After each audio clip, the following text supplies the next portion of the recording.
बच्चों, कैसे हो? मैं राधा रमणी, आपकी हिंदी अध्यापिका, जिला परिषद उन्नत पाठशाला में काम कर रही हूँ। इस मंच पर आपसे मिलकर बहुत खुश हूँ। तुम कब जाओगे अतिथि? गद्य पाठ के अंतर्गत तीसरे मॉड्यूल में कुछ अभ्यास कार्य करेंगे। तो चलिए। प्रश्न अभ्यास। मौखिक, लिखित, भाषा अध्ययन, योग्यता विस्तार, शब्दार्थ और टिप्पणियाँ। मौखिक। निम्नलिखित प्रश्नों के उत्तर 1-2 पंक्तियों में दीजिए। पहला प्रश्न, अतिथि कितने दिनों से लेखक के घर पर रह रहा है? जवाब, अतिथि 4 दिनों से अधिक समय से लेखक के घर पर रह रहा है। दूसरा प्रश्न, कैलेंडर की तारीखें किस तरह फड़फड़ा रही हैं? जवाब, कैलेंडर की तारीखें अपनी सीमा में नम्रता से फड़फड़ा रही हैं।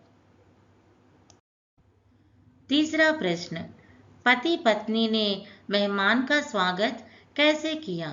जवाब, पति ने स्नेह से हल्की मुस्कान के साथ गले लगाकर और पत्नी ने आदर से नमस्ते करके उनका स्वागत किया। का निम्नलिखित प्रश्नों के उत्तर 25 से 30 शब्दों में लिखिए। पहला प्रश्न, लेखक अतिथि को कैसी विदाई देना चाहता था? जवाब, लेखक अतिथि को एक भावपूर्ण विदाई देना चाहता था। वह चाहता था कि जब अतिथि जाए तो पति पत्नी उसे स्टेशन तक छोड़ने जाएंगे। उन्हें सम्मानजनक विदाई देना चाहते थे।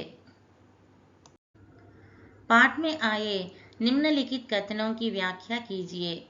का अंदर ही अंदर कहीं मेरा बटुआ कांप गया।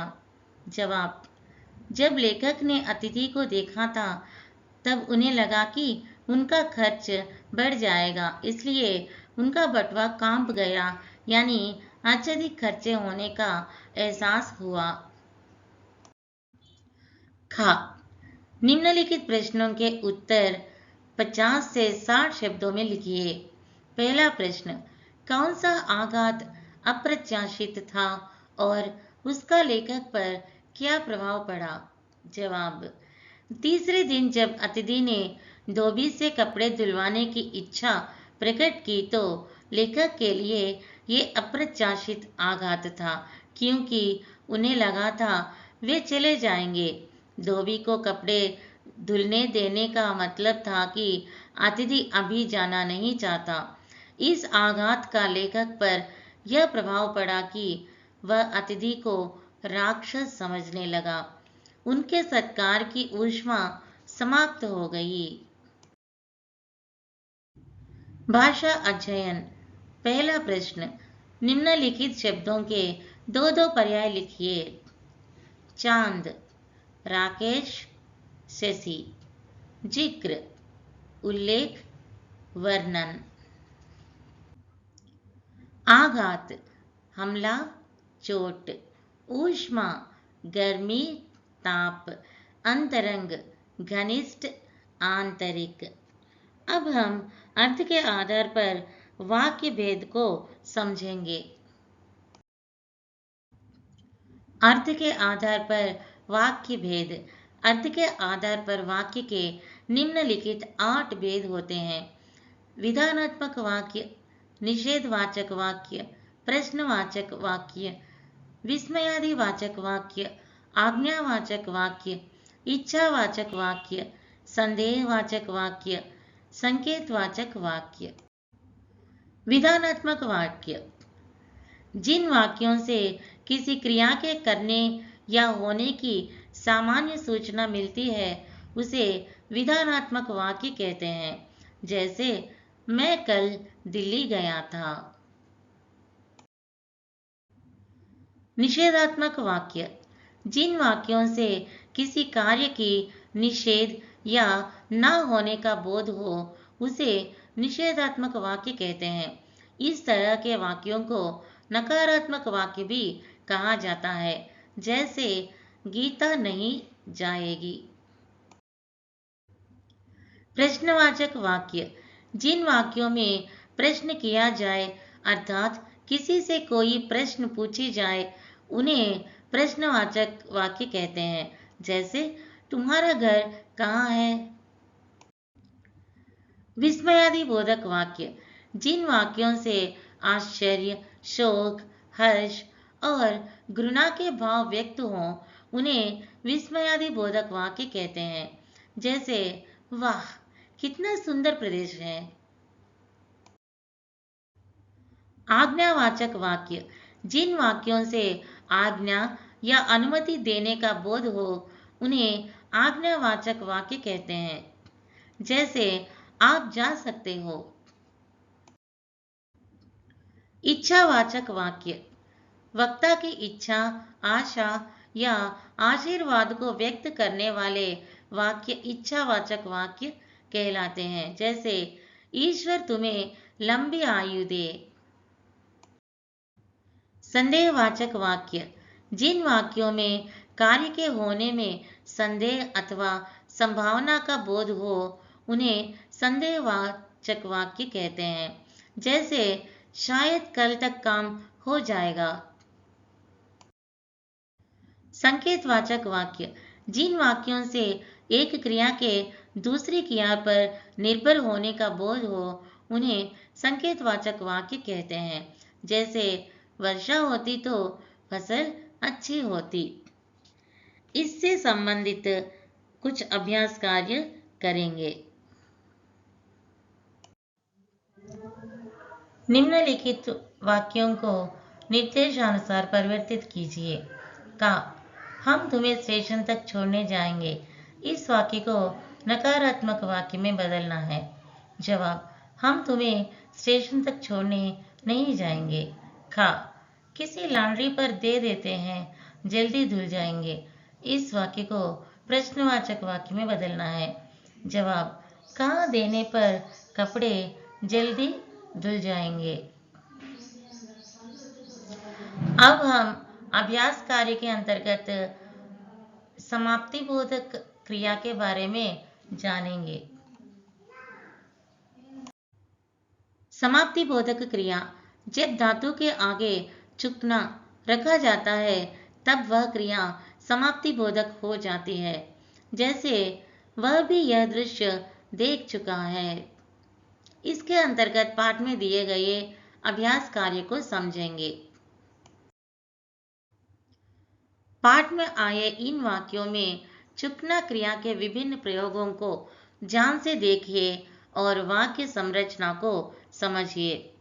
का, तुम अपने भारी चरण कमलों की छाप मेरी जमीन पर अंकित कर चुके। जवाब, इस वाक्य में कर धातु के आगे चुके का प्रयोग किया गया है। खा, तुम मेरी काफी मिट्टी खोद चुके। जवाब, इस वाक्य में खोद धातु के आगे चुके का प्रयोग किया गया है। निम्नलिखित वाक्य संरचनाओं में तुम का प्रयोग पर ध्यान दीजिए। का, लॉन्ड्री पर दिए कपड़े धुलकर आ गए और तुम यही हो। खा, तुम्हें देखकर फूट पड़ने वाली मुस्कुराहट धीरे धीरे फीकी पड़कर अब लुप्त हो गई है। गा, तुम्हारे भरकम शरीर से सलवटे पड़ी चादर बदली जा चुकी।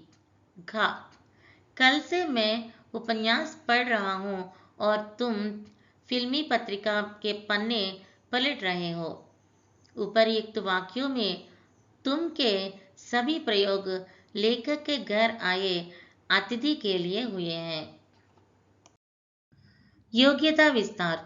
पहला प्रश्न, अतिथि देवो भव उक्ति को व्याख्या करें तथा आधुनिक युग के संदर्भ में इसका आकलन करें। जवाब, भारतीय संस्कृति में अतिथि को देवता का दर्जा दिया गया है। उसे देवता के समान मानकर उसका आदर किया जाता है।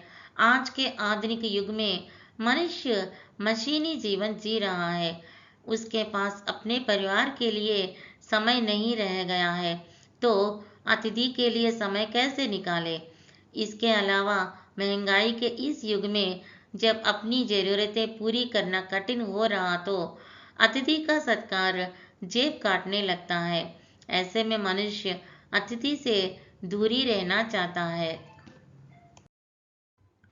शब्दार्थ और टिप्पणियाँ। आगमन, आना, निसंकोच, संकोच रहित, बिना संकोच के। नम्रता, नट होने का भाव, स्वभाव में नरमी का होना। सतत, निरंतर, लगातार। आतिथ्य, आवभगत। एस्ट्रोनॉट्स, अंतरिक्ष यात्री। अंतरंग, घनिष्ठ, गहरा। आशंका, खतरा, भय, डर। मेहमान नवाजी, अतिथि, सत्कार। छोर, किनारा, सीमा। भावभीनी, प्रेम से ओतप्रोत। आघात, चोट, प्रहार। अप्रत्याशित, आकस्मिक, अनसोचा। मार्मिक, मर्मस्पर्शी। सामीप्य, निकटता, समीपता। औपचारिक, दिखावटी, रस्मी। निर्मल, मूल रहित, बिना जड़ का। कोनलों, कोनों से। सौहार्द, मैत्री, हृदय की सरलता। रूपांतरित, जिसका रूप बदल दिया गया हो। ऊष्मा, गर्मी, उग्रता। संक्रमण, एक स्थिति या अवस्था से दूसरे में प्रवेश। गुंजायमान, गूंजता हुआ। लेकिन हमें अपनी संस्कृति के मूल्यों को बचाए रखने के लिए आपस में मिलजुल कर रहना और कैसे भी करके समय निकालकर कभी कभी अपनों के यहाँ आते जाते रहना चाहिए। इससे सत्संबंध बने रहते हैं और अकेलापन भी महसूस नहीं होता। आशा करती हूँ कि यह पाठ तुम कब जाओगे अतिथि आपको अवश्य अच्छा लगा होगा। अपने अध्यापक की सहायता से परीक्षा के लिए अच्छी तैयारी कीजिएगा। हम फिर मिलेंगे। धन्यवाद।